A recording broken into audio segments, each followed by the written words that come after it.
Phone call తో మీ బంగారాన్ని విడిపించి ప్రెజెంట్ మార్కెట్ రేట్ కే కొని బ్యాలెన్స్ అమౌంట్ ని క్యాష్ గా లేకపోతే సమానమైన బంగారాన్ని మీకిస్తుంది అక్షయ గోల్డ్ హబ్. వెనజువెలాపై ఆకస్మిక దాడి చేసి ప్రపంచాన్ని విస్మయానికి గురిచేసిన అమెరికా అధ్యక్షుడు డొనాల్డ్ ట్రంప్ గురి ఇప్పుడు గ్రీన్లాండ్పై పడింది.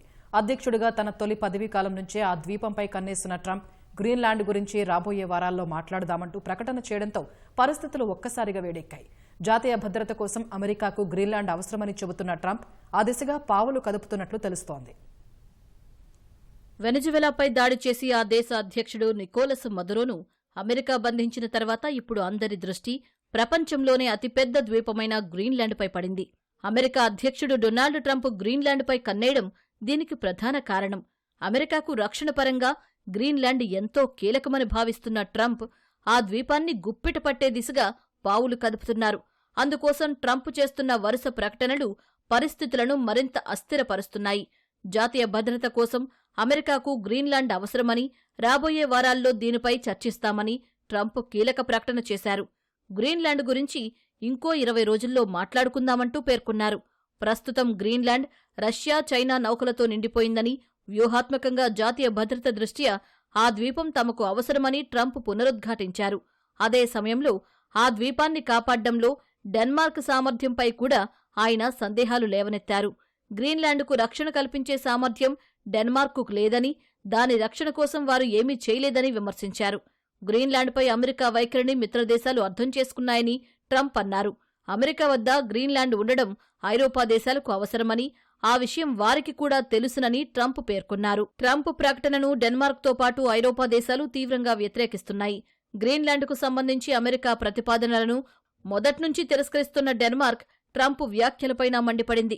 తోటి నాటో దేశంపై అమెరికా దాడి చేస్తే మొత్తం సంబంధాలు ఆగిపోతాయని డెన్మార్క్ ప్రధాని మెటే ఫ్రెడరిక్సన్ ఘాటుగా స్పందించారు. ఇది నాటోకు ముగింపేనని హెచ్చరికలు జారీ చేశారు. ట్రంప్ వ్యాఖ్యలను తీవ్రంగా పరిగణించాలని నాటో దేశాలను కోరారు. విలీనానికి సంబంధించిన ప్రతిపాదనపైన తాము గట్టిగా తిరస్కరిస్తున్నామని డెన్మార్క్ ప్రధాని స్పష్టం చేశారు. అటు ఫ్రెడరిక్సన్ వ్యాఖ్యలపై స్పందించిన ట్రంప్ సలహాదారు స్టీఫెన్ గ్రీన్లాండ్ డెన్మార్క్దే అనడానికి ఆధారం ఏమిటని ప్రశ్నించారు. దానిని నియంత్రణలోకి తీసుకోవడం ద్వారా సైనిక కూటమి, ఆర్కిటిక్ ప్రయోజనాలను అమెరికా కాపాడుతుందన్నారు. గ్రీన్లాండ్ అంశంపై ట్రంప్ మాట్లాడడం ఇదే తొలిసారేమీ కాదు. అధ్యక్షుడిగా తన తొలి పదవీ కాలంలోనే గ్రీన్లాండ్ కోసం ప్రతిపాదనలు పెట్టారు. అప్పట్లో ట్రంప్ ప్రతిపాదనను డెన్మార్క్ తిరస్కరించింది. రెండోసారి అధికారంలోకి వచ్చినప్పట్నుంచి ఈ ద్వీపం విషయంలో ట్రంప్ దూకుడు మరింత పెరిగింది. 57,000 మంది జనాభా ఉండే గ్రీన్లాండ్ భౌగోళికంగా అమెరికాకు దగ్గరగా ఉన్నా ఇది డెన్మార్క్ దేశంలో భాగంగా ఉంది. 1979లో జరిగిన రెఫరెండంలో ఈ ద్వీపానికి స్వతంత్ర ప్రతిపత్తి లభించిన విదేశీ వ్యవహారాలు, రక్షణ అంశాలను మాత్రం డెన్మార్క్ పర్యవేక్షిస్తోంది. భౌగోళికంగా ఈ ద్వీపం కీలక ప్రాంతంలో ఉంది. రష్యా, బ్రిటన్, అమెరికా, ఐరోపా సమాఖ్యకు మధ్యలో ఉంది. అందుకే గ్రీన్లాండ్ తమకు చాలా కీలకమని అగ్రరాజ్యం చెబుతోంది. 1950లోనే డెన్మార్క్, అమెరికాల మధ్య సైనికపరమైన ఒప్పందం ఫలితంగా ప్రచ్ఛన్న యుద్ధకాలంలో యుఎస్ గ్రీన్లాండ్లో అనేక సైనిక స్థావరాలను నిర్మించింది. తర్వాత వాటిలో చాలా స్థావరాలను మూసివేసింది. ఇప్పుడు కొత్తవి నిర్మించుకున్నా కూడా అమెరికాను అడ్డుకునేవారు లేరు. ప్రస్తుతం ట్రంప్ చేస్తున్న ప్రకటనలు చూస్తుంటే ఇది కేవలం రక్షణ అవసరాల కోసం మాత్రమే కాదన్న విషయం స్పష్టమవుతోందని నిపుణులు అంటున్నారు.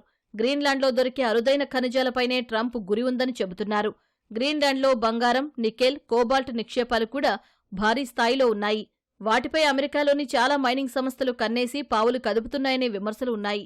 అంతేకాదు, అమెరికా ఆర్థిక వ్యవస్థకు గట్టి పోటీ ఇస్తున్న చైనా గ్రీన్లాండ్లోనూ భారీ ప్రాజెక్టులకు శ్రీకారం చుట్టడం అగ్రరాజ్యానికి ఇబ్బందిగా మారింది. ఖనిజాల తవ్వకం, ప్రాసెసింగ్లో క్రియాశీలకంగా ఉన్న డ్రాగన్ ఈ రంగంలో దాదాపు 11% వాటా కలిగి ఉంది. కేవలం గనులకే పరిమితం కాని చైనా ఆర్కిటిక్ ప్రాంతంలో కొత్త సముద్ర మార్గాల అన్వేషణలోనూ కీలక పాత్ర పోషిస్తోంది. 2018లో చైనా తన ఆర్కిటిక్ విధానాన్ని ప్రకటిస్తూ కొత్త సముద్ర మార్గాలకు అత్యంత ప్రాధాన్యం ఇవ్వబోతున్నామని పేర్కొంది. ఇది కూడా ట్రంప్ గుబులకు కారణం కావచ్చని విశ్లేషకులు అంటున్నారు. దీంతో గ్రీన్లాండ్ను తమ గుప్పెట్లోకి తీసుకుంటే చైనా, రష్యా లాంటి దేశాలకు చెక్ పెట్టొచ్చన్నది ట్రంప్ వ్యూహంగా తెలుస్తోంది.